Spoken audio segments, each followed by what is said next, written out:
kicking off the benefits of book manufacturing via high-speed inkjet and print on demand.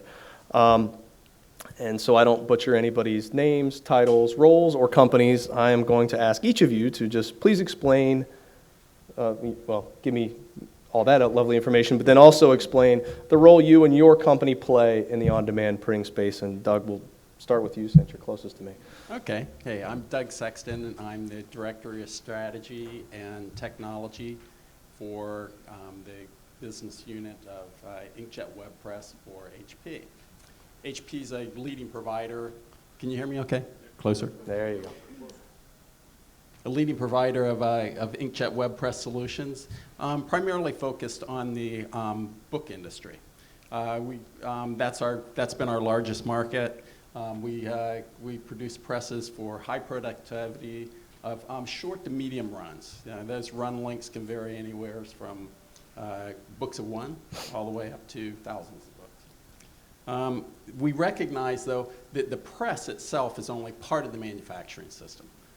We really need an end-to-end solution, so we work very, very closely with our partners in both finishing equipment and, especially now, more on workflow. Because what we're finding is as these run lengths decrease, it becomes increasingly important for there to be very tight integration between the hardware and the workflow software. And so with that, then these partnerships with the finishing partners and workflow become critically important. Okay. Andrea? Thank you. Hi, I'm Andrea Fleck-Nisbet. It's really great to be here with everyone this afternoon. I am the VP and publisher of a new imprint at HarperCollins called Harper Horizon. And in all fairness, when I was asked to do this, I was actually not in that role. I've been in that role for about 10 weeks. And prior to working at Harper, I was at Ingram. So when I was asked to do this, I was actually the content acquisition director at Ingram, which is why I am sitting here today. However, what I will say is that I'm a little unique in that I bring both an operations and a creative perspective to this conversation. And so while I can talk about all of the efficiencies that can be gained from moving from offset in some cases to digital printing, what I will say as a publisher putting on my creative and business hat is that it is not an either or proposition, and that as publishing evolves over time, it's really important for publishers in particular to be looking at new business models, the content that they want to create, and the intersection of those two things, and to understand where efficiencies can be gained on the digital publishing side, but also that in some cases it makes sense to go offset. So I come with a pretty unique perspective on this, and very much believe in digital printing and new business models, and think there's a space for both things. All right. Oh, that's pretty good. I'm Clark Matthews, and I'm the Chief Technology Officer of Independent Publishers Group, which is a distribution company. In my job, what I generally do is order around a bunch of software developers and then explain to executives why I'm doing that. So that's it in a nutshell. I'm not sure how many of you know about book distribution, so I'm going to try and explain it very, very quickly. Publishers collect authors, distributors collect publishers. We have a giant warehouse in Chicago with 10 million books in it, and the central tenet of a distributor is, of course, to pick, pack, and ship the content in that warehouse to a large number of retailers or wholesalers or libraries or museums, et cetera, et cetera. IPG makes a name for itself because it has more than 10,000 customers. We try to sell our books absolutely everywhere. And what that really means for a distributor is that I'm selling into the market. What we really do in distribution is we sell into the market. So Millie's Book Nook all the way up to Amazon and Barnes & Noble, what I'm really doing is not just letting those companies know that I have 300,000 titles they ought to buy, but I'm also peddling the titles. I've got marketing people, PR people, a sales force, and even field reps, guys walking around door to door, ringing doorbells, knocking on doors, flopping out our big printed catalog, trying to hustle that sale. That's really what IPG is in a nutshell. So here we go. You got it. See that? Yeah. Hi, everyone.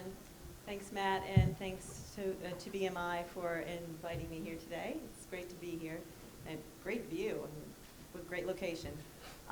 So I'm Lynn Terhune, the Senior Manager in Supply Chain at Wiley, and I'm in charge of alternative channels of supply. And just a couple of things that I was thinking about when Ken presented us with these questions. A little bit of a history here. So I've been with Wiley, don't tell anyone, going on 25 years in February. So I've had a long history with Wiley. But Wiley was an early adopter of POD in the late 1990s. And don't know if you know this, but it's partly because Bill Cockell, who many of you I'm sure remember, was at Wiley before he left and headed to IBT. So just a fun fact. In the late 1990s, I was an estimator in Wiley Corporate, and my manager, Kathy Collins, again, some of you know, didn't want to deal with POD. So this is how I got involved. She didn't want to deal with POD. It was, you know, crappy quality, and Lynn, you deal with it. So I stuck with it, and here I am today. Now, 20 years later, we have over 22,000 distinct titles in our True POD program with two primary POD vendors, Lightning Source and Bridgeport National Bindery, and then a subset of that list with secondary suppliers like Amazon and Baker & Taylor. As I've grown up in the company, 2 years ago I moved from the corporate procurement group to supply chain. And so now I oversee all of POD and alternative channels of supply. One exciting thing that's going on at Wiley right now is we're currently in the process of running a POD improvement project through Lean Six Sigma. I don't know if any of your companies participated in a Lean Six Sigma project or a training, but I really enjoyed it, learned a lot. And so right now we're trying to improve the whole process. And this process is going through Lean Six Sigma. It's identified internal obstacles like permissions clearances, or internal archive limitations, lack of POD policy, system struggles, legacy systems, all that fun stuff. It's too many steps, too labor intensive, and we lack standardization. So right now with Lean Six Sigma, our goal is to create tools and workflows to standardize and automate the process, and have the team get their green belts. For Wiley, it's also important to note, and we talked about this on the call, everybody has different definitions of what true POD is, but for Wiley, true POD is only operated in the US, and the rest of the world is short run back and through a distribution center. Plus global POD is all set up and run out of the US. So we're still at it, and I'm still here. All right. Well, thank you, everybody. So let's start with some more for Andrea and Lynn. There's been a lot of advancements in POD, especially Inkjet. So what has that been? How has that impacted your business specifically? Has it changed the way that you guys are doing business, and even more specifically with regards to inventory? I'll start. Go for it, Andrea. Okay. So like Lynn, when I was at Workman Publishing, I found myself in the position of being responsible for the digital print piece of the business, and I would go to publishers like now myself and say, hey, we're trying to create some efficiencies in the business model, and we would love for you to consider putting some of your books into POD. And without exception, every one of them laughed at me and said, it's basically like a photocopy, right? I mean, it looks worse than when I get a fax.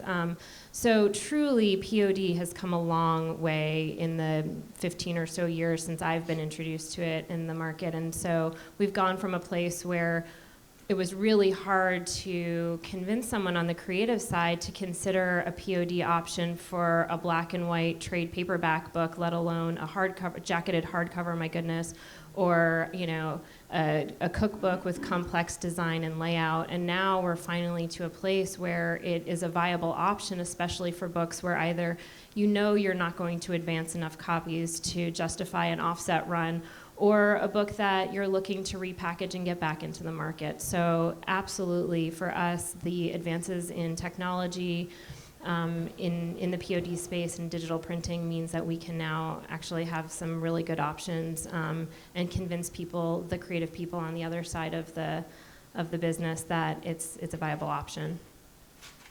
Lynn? So I think partly what you're saying, I agree with you, partly what you're saying is Inkjet is taking digital printing mainstream. Yeah, absolutely, that's right. Yeah.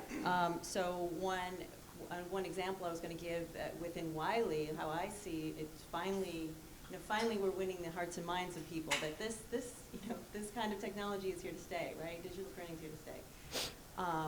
But what we did recently, I think it came out last week from the director of manufacturing, is we actually added a field in our global book project management system.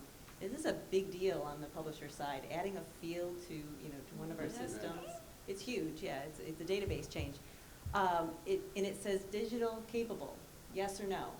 And it defaults to yes. That's huge. And it's only supposed to be checked off as no if the content contains medical images or has full high quality color content. And that's a huge advance forward for Wiley, and I expect for other publishers as well it would be. And the other thing I was thinking about when you were talking was last Thanksgiving, we actually had a title that Alexa for Dummies, that we came out with a POD version first, ahead of the run that went through a distribution center, so that we could capture those Black Friday sales. And we did it, and we set it up. We set it up through Lightning stores, set it up with Amazon printing, and it was a lot of hand-holding. But Ingram, for example, ingested those files and made that title available. I think it was an hour or two. It was very fast. I remember. Really I was on the other end of fast. that. So we're using digital printing in all sorts of ways, but I think that Inkjet is finally taking us mainstream.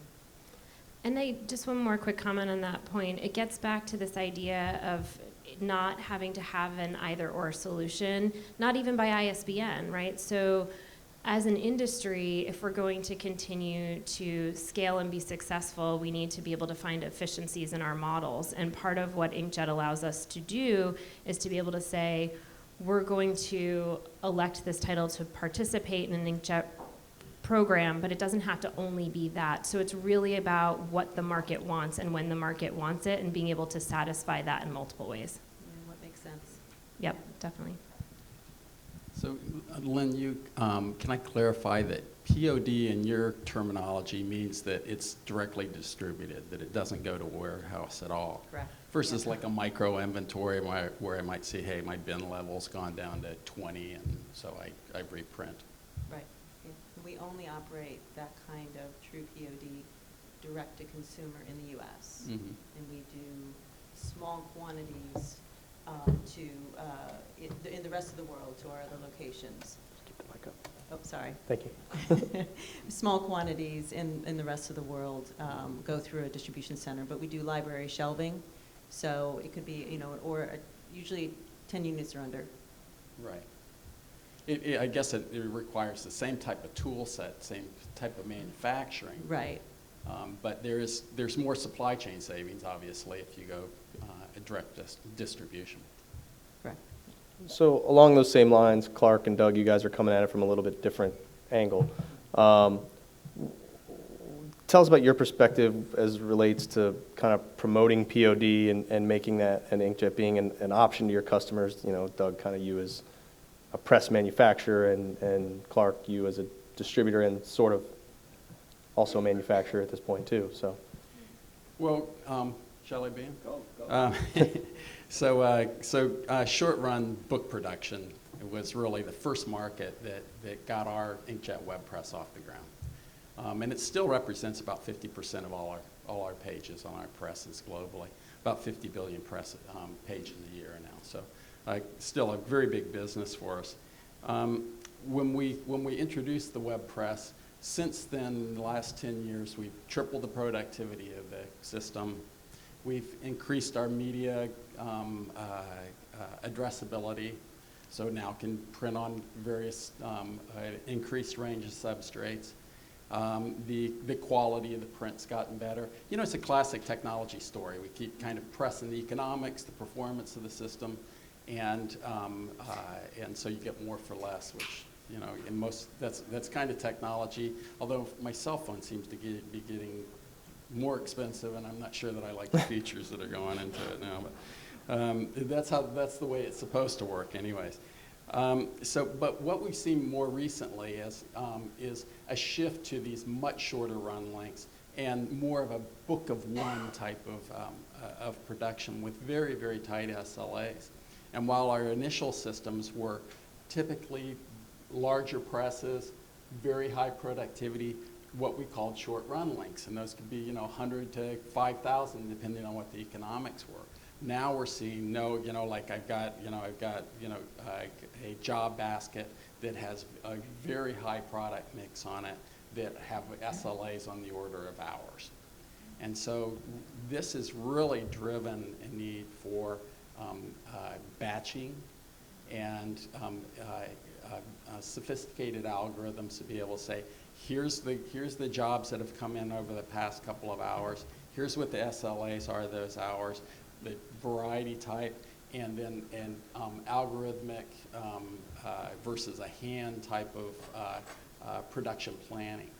We also know that the file distribution we've got to take friction out of that. You can't have manual invoices, and when those files hit the presses, where they're going directly onto the press, they better be pre-flighted. So we've been making a lot of investments in that portion of the business with partners, and then working with finishing partners to make sure that, okay, given this type of product mix, then here's the types of productivity that you're going to get out of these various presses. So making the trade-offs of, hey, look, I'm going to have this type of finishing, it runs this type of speed. Oh, yeah, but the make-ready is such and such. This one might go slower, but the make-readies are really slow. And so you have to, it's a convolution of a bunch of different parameters that have to be considered for you to be able to plan for your product mix. And then when your marketing guy comes in and says, okay, yeah, well, I'd like to do these other two types of papers, you got to feed that into that algorithm, because that means more make-readies, more changeovers. So one really needs to get visibility into that on an ongoing basis. Clark? So 2 parts here. Promoting POD, it's been such a funny two-way street really for IPG, because on the one hand, if I'm peddling POD, true POD to my clients, what I'm really peddling is title insurance. I'm basically saying, hey, giant offset manufacturer with tons of stuff in my warehouse, in fact, too much stuff in my warehouse, why don't you go ahead and make it so that when your title starts running low on stock, we can go ahead and fire up the press and manufacture to demand. And selling as title insurance resonates, actually with traditional clients who do have that offset inventory. Now, separately, we peddle another kind of insurance too. For our largest retail and wholesale partners, IPG delivers its content and files directly to those partners so they can manufacture to their own demand. And we're opportunists at IPG. We enroll these titles not just in manufacturing for the retailer in the US, we try and go global and make it so that if that retailer or wholesaler has manufacturing plants in any place in the world and stores in any place in the world, they're getting title insurance. And more than that, they're getting access to the market around the planet.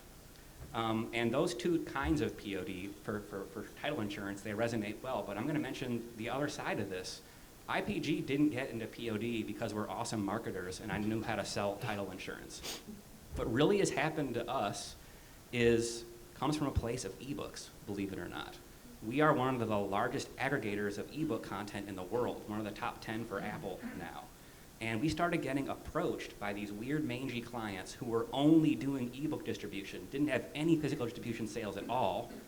And they saw that IPG could do and it could do physical. And they saw that we could do print on demand. And they started wanting to use us as a platform to get 1 foot out of ebooks where the market is shrinking and stabilized, and 1 foot into physical books where the market is growing. And so really it's been them telling me their crazy ideas, which has grown my POD program more than anything else. Now, on the Inkjet side, promoting Inkjet, my advice to anyone would be to not mention the word Inkjet if you possibly can. And my perspective here comes from, before I was a manufacturer, I just bought all my POD inventory from Ingram and from a couple other different places. And right away, I noticed there was this cheap color offering. And I was like, hey, what's this cheap thing? Oh, that's standard color. I'm like, oh, what's that? Oh, it's Inkjet. And that really caused problems because most of my clients came to just equate Inkjet with that lower quality. So last thing I'll say on that, since I do still work with these large retail and wholesale partners, about 15 months ago, they both switched to Inkjet. And I think that this matters. They didn't say a word to me. No one had an announcement about changing from a toner press to an inkjet press. They just made the change. And I feel like that probably is the right way to promote inkjet at the moment. So going to that, I'll skip down a little bit here, but so do you, and this is kind of for Andrea, Lynn, and Clark, do you think that the improvements, not only in the productivity side of things, but the quality and the lower manufacturing costs as they keep dropping with better technology, are we seeing that printed books then are kind of catching up, and those traditional ebook folks are getting more and more into printed, and do you think we're going to see printed to continue kind of overtake those ebooks? Should I keep on talking? Well, sure, but I also want to hear from Lynn and Andrea how you are seeing with ebooks and changing over to printed, but no. All right, so I'll do my best.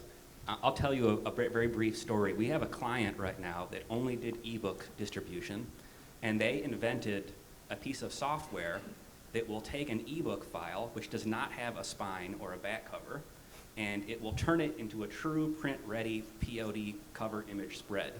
And it does it by sampling an average color from the cover, whatever that color is, and then applying that to the spine, and then applying the title as vector art on the spine, and then allowing the end user in this program to type whatever copy they want on the back. Now, this is not the most beautiful book ever written, but it's an example of how some companies are trying to do some alchemy now. They got themselves into an ebook-only business. Business is not growing, and they found ways to convert an ebook-only model into a physical distribution model. And IPG is working with these clients now. It's been very strange to watch how that content increases. It's worth something like 120,000 units a year right now for just that ebook-only conversion into physical. Andrea, have you seen anything? Thank you. So I guess what I would say is that the goal of a publishing company should be to get the content that they are curating and creating into the hands of the readers in whatever format that reader wants to read it in, whether it's an ebook, whether it's a print book, whether it's a POD book, or it's an offset book. And so the benefits to the way that the inkjet manufacturing has evolved is that it allows us to do that more efficiently and at scale. So, sure, the ebook market is stabilizing. I think people who read ebooks will continue to read ebooks. There's always the argument of the book as object, so we could philosophize on that all day. But for a publisher, at the end of the day, it's that we want to be able to reach the reader in the most efficient way possible and ensure that they have a pleasurable experience. And so the advancement that we've seen in digital publishing and inkjet in particular has allowed us to expand those offerings. So you think you should just print books and not ebooks, right? We should just print. We should print just produce books, content. Just print. We should produce content. Teasing. I had to take my shot, right? Well, so kind of going, I think part of what Clark just mentioned kind of dovetails in this next piece. So in terms of automating process and looking at workflow, like how everything, gets from point A to point B. That's really paramount to having some success in POD. So where do you think we are as an industry, and where do we need to go, specifically with standardization and other workflow, file make-readies, everything going to get those SLAs, done in time? Anybody who wants to jump on that? Go. I did have one comment Yeah, on go ahead. ebooks. Do we have time? Yeah, absolutely. Okay. Just so- get it uptight. Sorry. Okay, so my experience on ebooks recently was, so Wiley has this huge thing called Wiley Online Library that's full of ebooks, and a university approached us about a year and a half ago, Lehigh University Library, and said, we want to offer our students, we have a problem.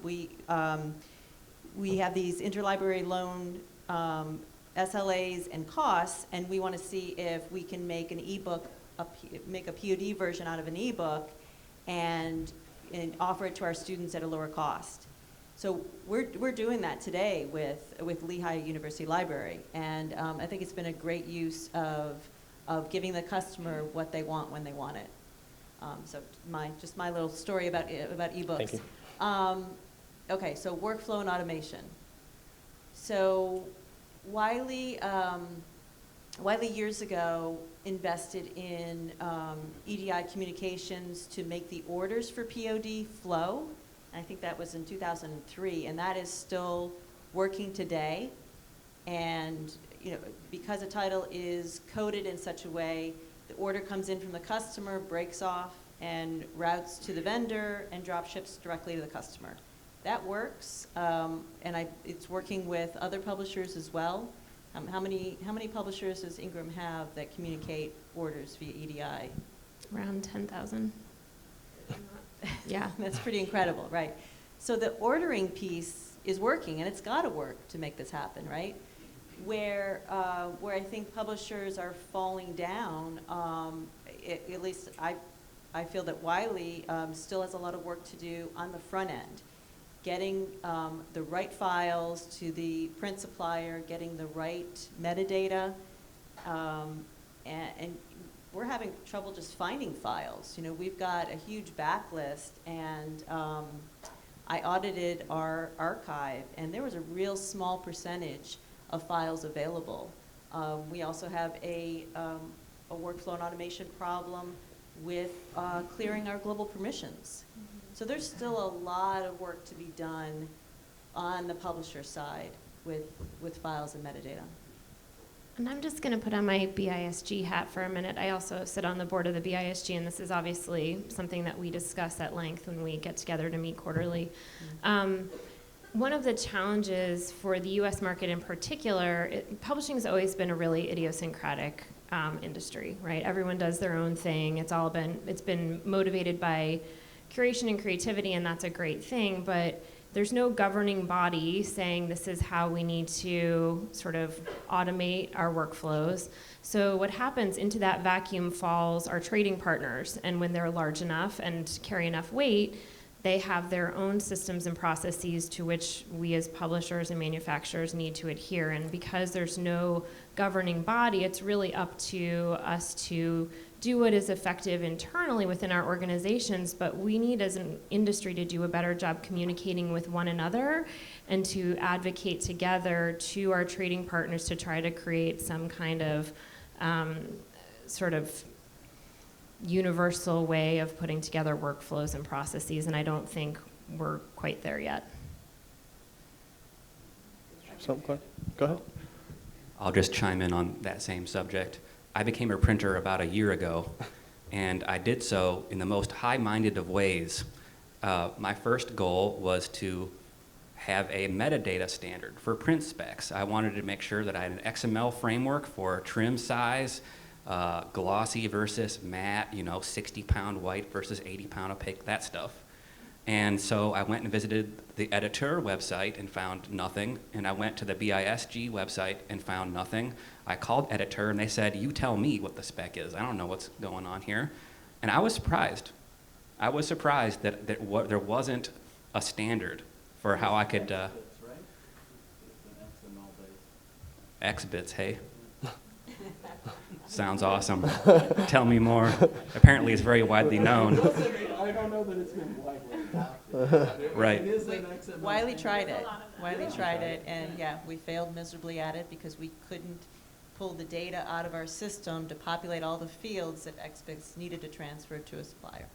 So we hacked Onyx and created weird fake fields in Onyx. And then later I learned that Ingram had a metadata spec that was XML that was awesome, but I was worried that I would get sued if I used it. And so I didn't use it. This is a follow-up, the JDF, it turns out to be a really important thing if you're going to manufacture 300 different ISBNs on a little OSE VP6000, and you don't want your operator to have to walk up to the machine and have to hand type in the quantity for each of the 300 orders on that machine. I was so excited when I learned about the JDF spec that I pressed the print button, went to lunch, and then I came back from lunch an hour later and saw the printer was still running because the JDF spec, it's 1,000 pages long. It's this big, and it's not even for books. It's not for Book of One. It's like for how to manufacture entities on a substrate. It's like very abstract. And I did think that it was odd even there that what I needed from the JDF spec, which essentially is 2 lines of code, wasn't somewhere I could find easily, that I had to dig for it pretty hard. So I feel like standardization could have been easier. I'll say one final thing. This will be it, I promise. I've definitely noticed that if I have the volume, I can buy a really sweet roll-fed inkjet machine, and I can tie it up to a really sweet Hunkler automated trim cutter finisher.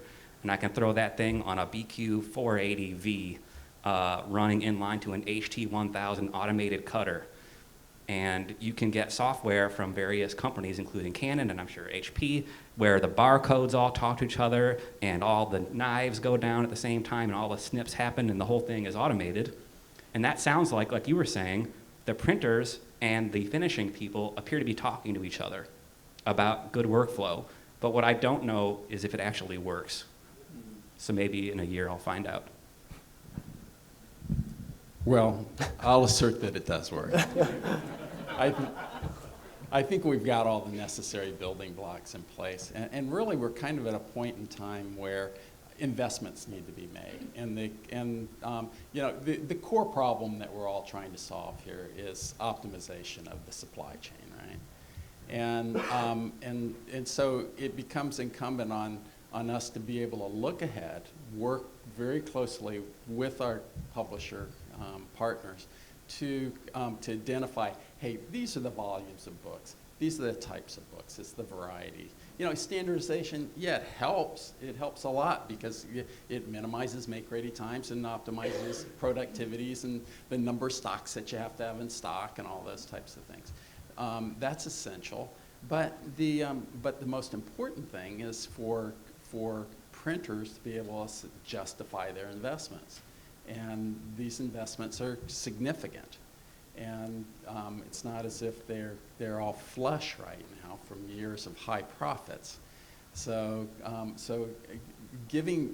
if the publishers can give visibility to their strategic plans going forward, give as best they can volumes, and make some guarantees that will allow the printers to make these significant investments, I think we can go forward. It's been a tough time in the industry. The publishers are under a lot of stress. The printers and paper suppliers have been under stress for a long time. So it's not like we're all swimming in dough. So we have to get together and say, this is where we think the industry's going, so that we can continue to make the right product at the right time, at the right price, to compete with all the other eyeballs, right? And all with the ebooks and gaming and everything else. It's trying to eat our lunch. So I think that actually teased this up, next question up nicely is, so besides maybe standards, what else are we missing when it comes to POD and getting the most out of Inkjet and other digital methods? Go ahead. If Ken was here, I was going to put him on the spot and said, why do you think we're missing something? I think what we're missing is what we've all just been talking about. Like a lot of certainly when Ingram first started up, did anyone expect that it would take so long for content providers to get their own content to the print suppliers and have so many obstacles and so many roadblocks? I think we need to make it easier to get the content there and to have the print suppliers ingest it. But there's still a lot of work to be done there. Yeah, agreed. I think that's, these, obviously we've been working hard on a product around cloud-based repositories and distributions and pre-flighting at the behest, basically, of publishers to be able to supply that. That's this Piazza type of solution. And then that feeding into then a production line that can then optimize the production planning relative to what it's been ingesting that morning. So it gets a look ahead and says, okay, in the next few hours, I have to produce this. Here's my fleet of presses, or maybe it's only one press. Now my problem gets even tighter. And then optimize that workflow. So more sophistication around automation of workflow just seems to be where we're at this point. We think that we've got the hardware tool sets that should be able to produce these things with excellent economics and productivity. Really, we just got to get our act together around the data. Andrea? I would say the other piece of that is also education to the publishers so that they really do understand the value proposition. I feel fortunate that I've been on the operations side, so I do understand it going in and trying to build out a business. I know where I need to be able to create efficiencies and scale. So if there's one thing I would recommend to everyone in this room who's on the operations and manufacturing side is that probably at most of the large houses in particular, you have one or two contacts, and those are your point people, and I know sometimes it can be hard to infiltrate the publishing houses themselves, but if you have the opportunity, go and talk to the marketing people, talk to the sales people, talk to the publishers, help them to understand your business in detail, because those are the people who ultimately need to be advocating for different business models and different ways to run their business because they own their P&L. But you're talking to them through an operations person, and sometimes there's some confusion, I think, there. And you bring them to New York February 10th and 11th. And Andrea I did not tee this up. She just got here. She didn't even hear my earlier speech. So this purely organic. I love it. All right, Clark. So I'm going to use the parable of the ebook again for a second. People wonder why ebooks only reached 20%, 25% market share. And there's lots of reasons, but I think that one of them is that someone important and smart invented the EPUB, which was the shining XML standard for all ebook files. And then Amazon decided they were going to go ahead and use the Mobi Pocket, and then later on the KF8.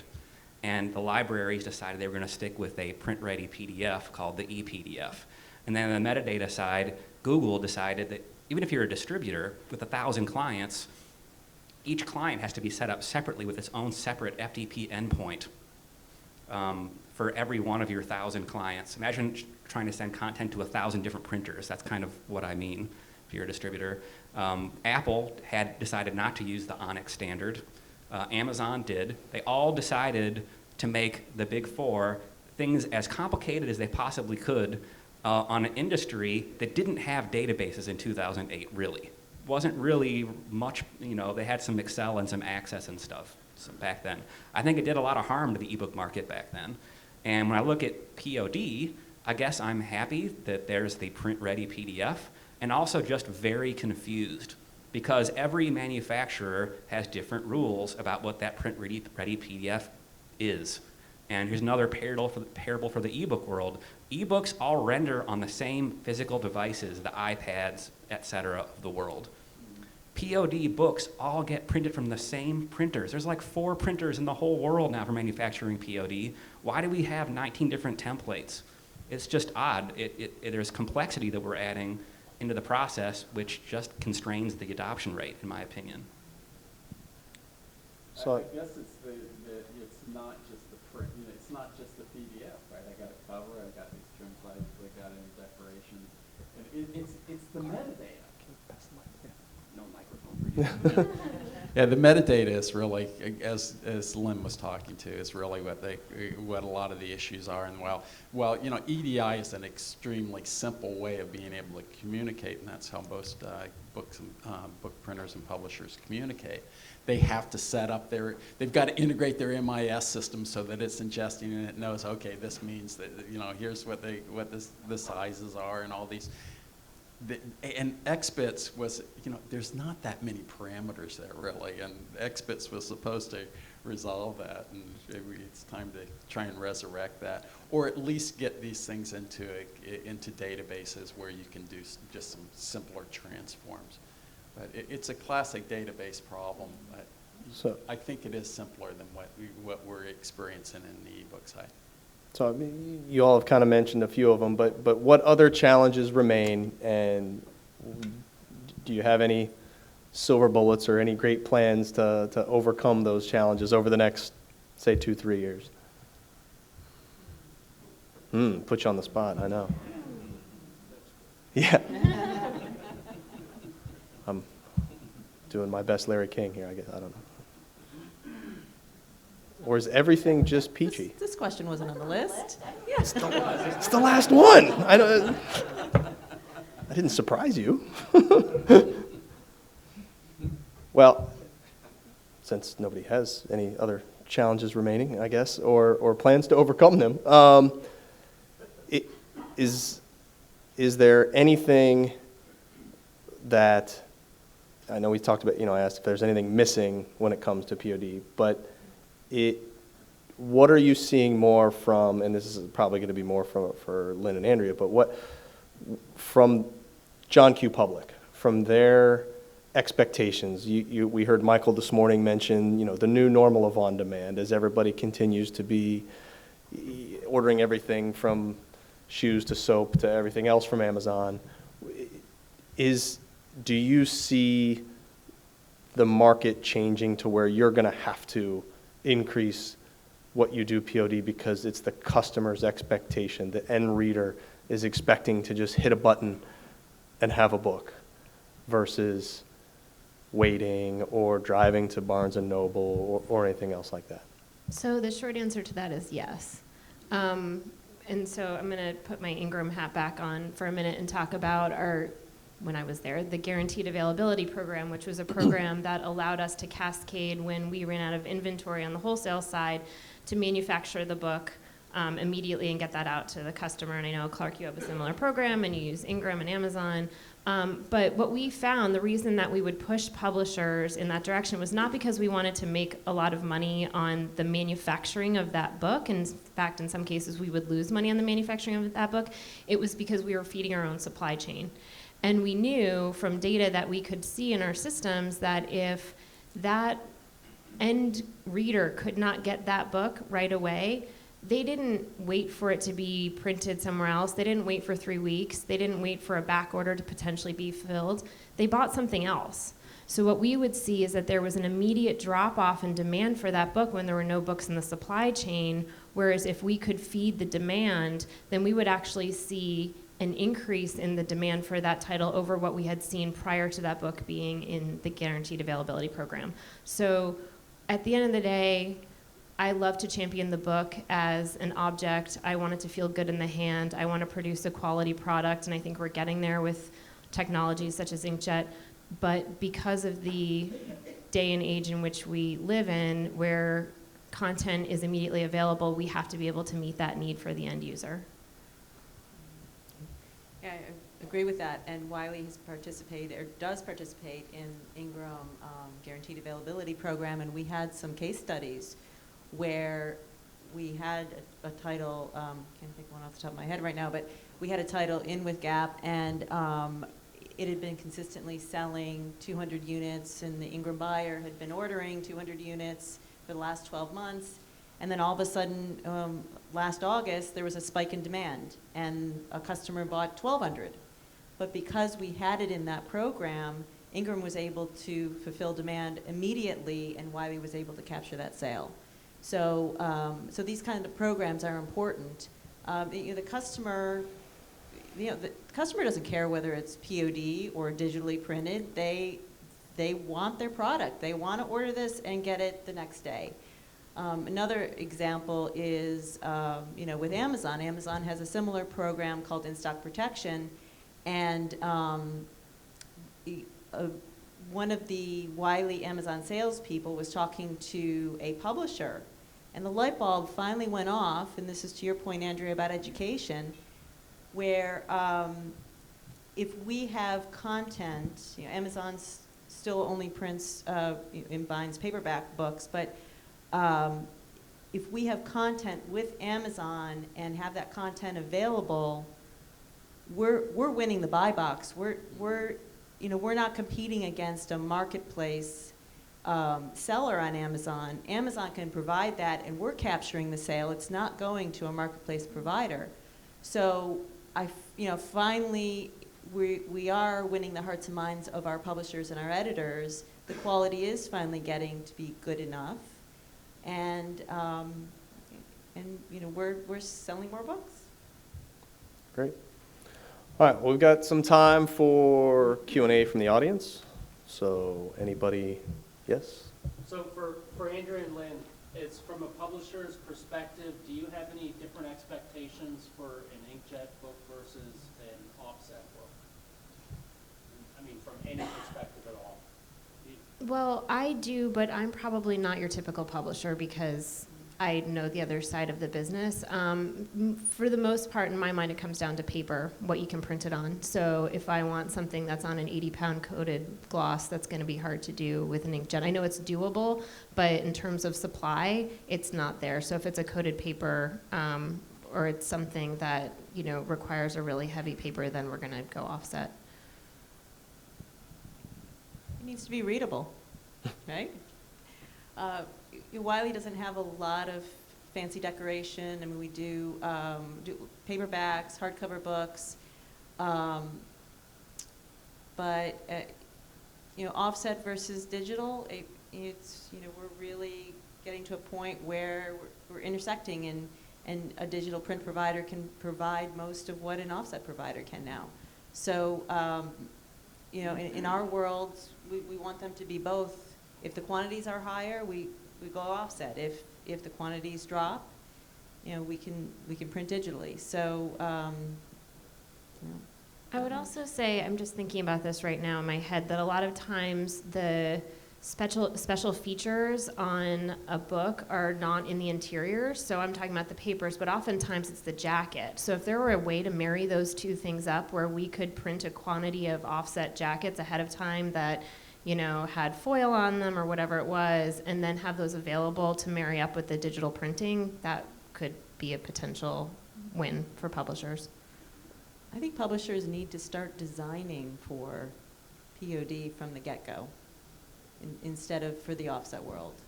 Yeah, the cover's an interesting quandary because most of the time when these books are ordered on the web, they're already sold, and the cover is there to sell the book, right? Well, the book's sold. It's the packaging, the cover's the packaging, and so in a lot of cases, you'll see the cover on the web page, and that's not the cover you get, and you don't really care. I'm going to read the book. The cover's fine. It works just as long as the pages don't fall off. I'm good to go.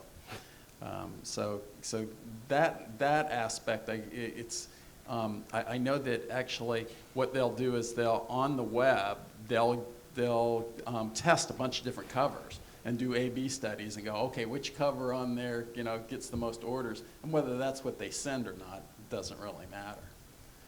May I just say, I think one thing that's actually a challenge, I agree with you, by the way, I think where that's a challenge is if you have a book that is an object in and of itself and you've printed a certain quantity offset and overseas, and suddenly you have demand for that title and you can't fill it, you still want to have the same product, and that's where it's challenging. So if you have a book that's in any kind of brick and mortar merchandising situation, or it's a gift book, that's the place where it becomes challenging, and where publishers have a hard time filling demand is for books that they have to do off-seas, so it'd be great to have more options domestically.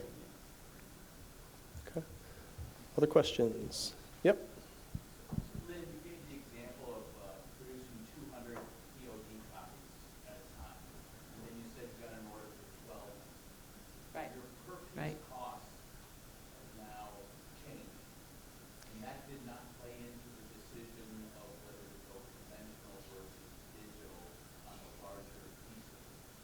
So the example I was giving was a title through Ingram Guaranteed Availability Program. So we pay the same rate, whether it's 1 copy or 200. We pay the book of 1. So the example I was giving is this one title, Ingram predictively ordered for the last 12 months 200 200 copies from Wiley. And they got those out of our distribution center. So we're going to be paying a certain unit cost because let's say that if Ingram's ordering 200, maybe our print run was a couple thousand overall, right?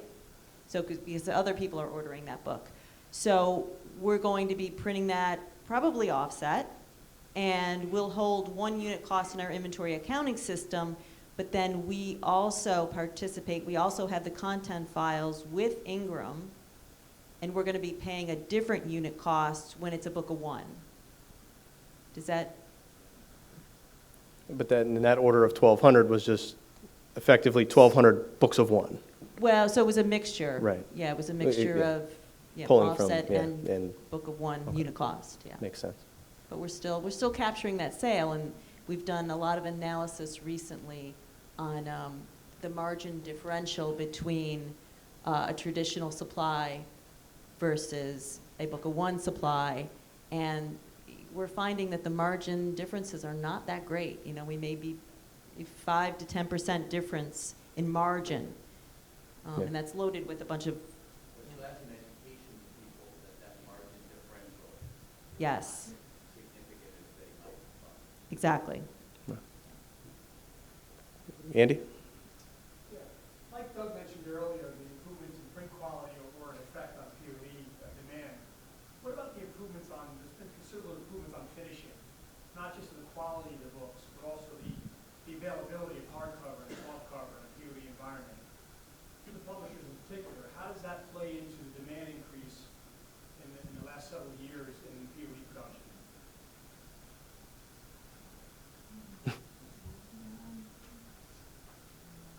So I just want to make sure I understand the question. So you're asking, as we have additional case options available to us, how does that change marketplace demand for those titles? Yes, but the room to that was just 10, 15 years ago, the finishing was quite poor. Yep. In the books. They didn't look the same. They were relatively poorly done. Now, a lot of commercial quality finishing has been brought to this marketplace. Has that allowed publishers to feel more comfortable offering offset versus digital? Didn't matter because the book quality, not just in print, but also in finishing was similar. And as well as now we have hardcover options that expand out the market opportunity. Kind of Yeah, so I think to answer the first part of your question, yes, so that's an internal sales job, which is convincing the publishers that the quality is now to a place where they feel comfortable putting that book into the marketplace. And I would say absolutely that has improved with time, quality, and education to those publishers about who really is purchasing those books. And now that we have more data around who our end users are, who our readers are, that helps a lot too. The second piece of that gets back to a comment I think I had made earlier about just wanting to get the book to the reader in whatever format they want it in. So in a lot of cases, either there was a hardcover edition that was issued first and that went out of print, and then there was no justification for putting that back into the market, or maybe the author or the publisher had large print rights but never exercised them because there wasn't enough demand. So the great thing about having technological advancements and new finishing equipment is that we're able to offer the book in multiple different formats simultaneously where we weren't able to do that before, and then we can let the readers choose.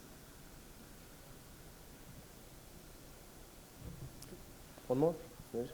Yeah, Mark? Andrea, relative to the flexibility between media choice or lower cost, when you break into a POD run and you have a media option that's not that popular, where do the publishers come down on choosing cost over media choice? What do you mean media choice? Well, What do for example, you? let's say you described the let's not use code, but let's call it a 70-pound offset versus if the print is using a standard 60-pound and he's offering 60-pound as a general or a premium to go to 70, but he has to break into it on a POD run, which is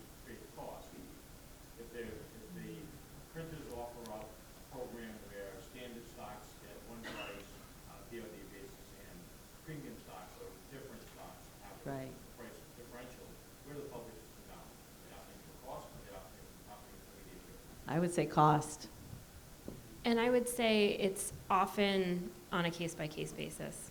It really depends on what the product is and who the market is for it. I mean, generally, yes, it should be cost, and often it is, but there are still specialized products where if it doesn't, and I know this sounds warm and fuzzy, but if it doesn't feel right in the hands of the reader, if the reader's not going to buy it, then it doesn't matter how low the cost per unit is, because then we just have a bunch of books we can't sell. What Doug had said before, the purchase is already made when it's POD, the person's already made the purchase decision to buy the book. And so the receiver, if it happened to be on 70 pound versus 60 pound versus 70 pound, chances are the end user doesn't notice the difference. A publisher might. I think, yeah, I think that's true for true POD where the demand comes before the manufacturing, but in cases where we're talking about small run digital printing where we're trying to put something into the market, that may not necessarily be the case, and we may want to use digital printing as a way to get books into the market where they actually haven't been sold yet. So that's a little bit of a different model. I do that as like planned short run manufacturing versus true POD, which is I need a book that has a 4-hour SLA. Right. Media choice becomes very, very important with the 4-hour SLA. Presses are set up to run it in the environment.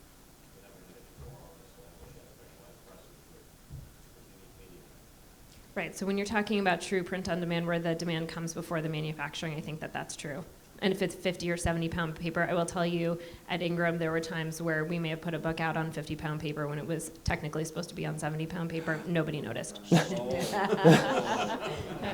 We'll edit that. We'll edit Only that one out of the time. video. We'll edit that out. Don't worry. And Mark, the only time I can think of that Wiley would make the choice, we have had examples where Wiley would make the choice of a different text stock, a higher quality text stock over price, is if the books were going to the author or there was a special book signing or then yeah. But we're going to defer to cost mostly. I'm going to say it's contextual.